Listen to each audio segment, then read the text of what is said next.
Hello there and welcome to my cooking vlog. In this video, I will show you my own recipe of chicken stir fried with pancit bato. Ang una natin gagawin ay imamarinate muna natin yung manok sa baking soda at cornstarch. Yan. After nyan, set it aside and then magbabalat at maghihiwa na tayo ng gulay. Una kong binalatan ay yung carrots. Hiniwa-hiwa ko muna yung repolyo bago ko hiniwa yung carrots kasi wala lang, gusto ko lang. Sunod naman, inalis ko muna yung buto ng bell pepper, hindi natin yung kailangan.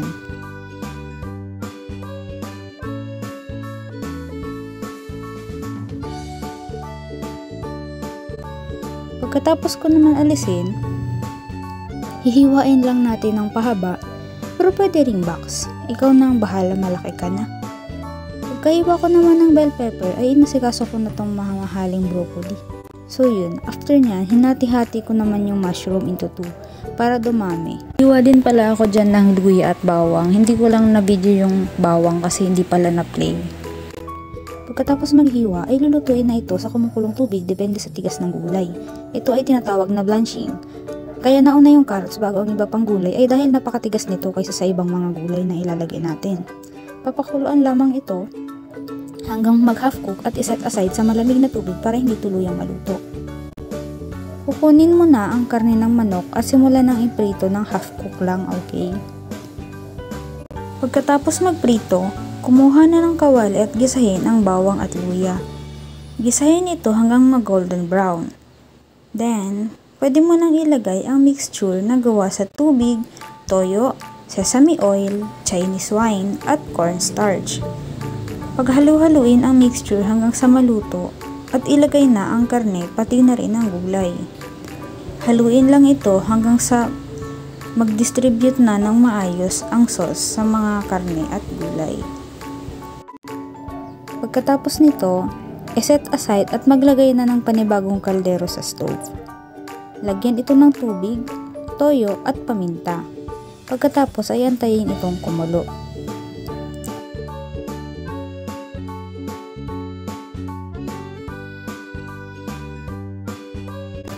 Kapag kumulo na, dahan-dahan nang ilagay ang pansit.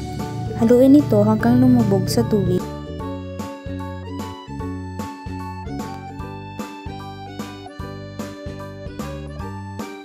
Sunod ang stir-fried chicken. Nagpalit pala ako dito ng lutuan kasi umapaw siya dun sa nauna. So yun, paghalu-haluin lang hanggang sa ma-half cook ang pansit. And then okay na, you're done.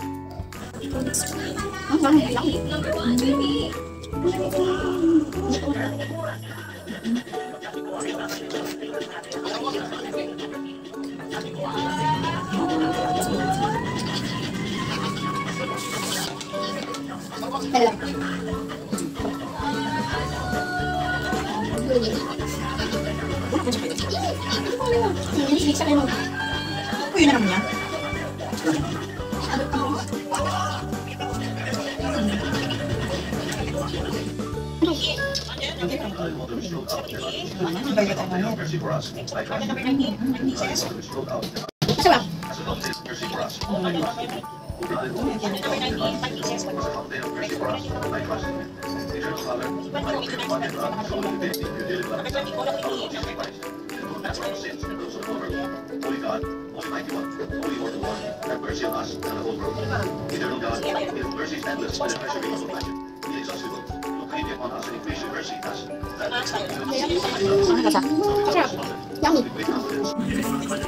Paano ba sakit?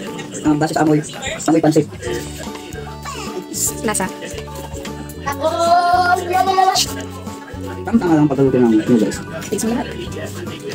Pero parang may something mapait ng konti.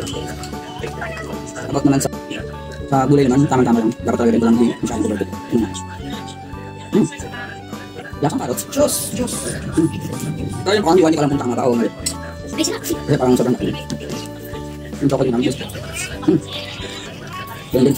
Lasang broccoli. Ano? Karne. Chocolate. Ano ba ito? Chicken. Oo. Nasa manok talaga.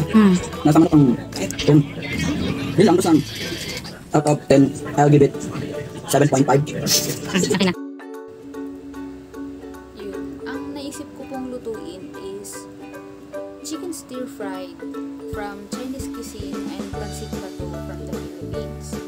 Naisip ko po yung lutuin since nung nag-research ako, nalaman ko na yung recipe pala ng stir fry is halos close siya sa typical na inilalagay natin sa pancit, which is yung gulay tsaka yung karne. So naisip ko na what if yun na lang yung ihalo ko dun sa pancit bato. Yun. Tapos po nung time na yun, okay din siya, well combined din kasi yung lasa din po pala ng chicken stir fry upon tasting is halos kaparehas talaga siya ng pancit. Yun. Ang lang po, ang naging technique ko po is inspiration ko po yung typical na method na pagluluto ng pancit na tinuro sa akin ng nanay ko, which is unahin mo muna yung gulay tapos yung karne, set aside, papakulo ng tubig, tapos pag kumulo na ilalagay na yung pancit. Ayun po yung method na ginamit ko, method and technique. Nung natikman ko naman na po yung dish, nag-a-agree po ako dun sa kuya ko na sinabi niya medyo mapait talaga, sabi niya, diba? Ang naging mali ko po siguro dun, sumubra po siya sa baking soda. Kasi nung nagmamarinate po ako, hawak ko po yung phone ko. So, di ko masyadong nakikita kung gaano napakarami yung nailalagay ko. And, nakawala rin sa isip ko na kapag pala sumobra sa baking soda is pumapait. So, yun po yung mali ko. Pero okay naman po, nakain naman po namin yung niluto ko. And, kung i-rate ko naman po siya, siguro mga 8 out of 10 kasi yung pancit medyo may pait na talaga yung lasa.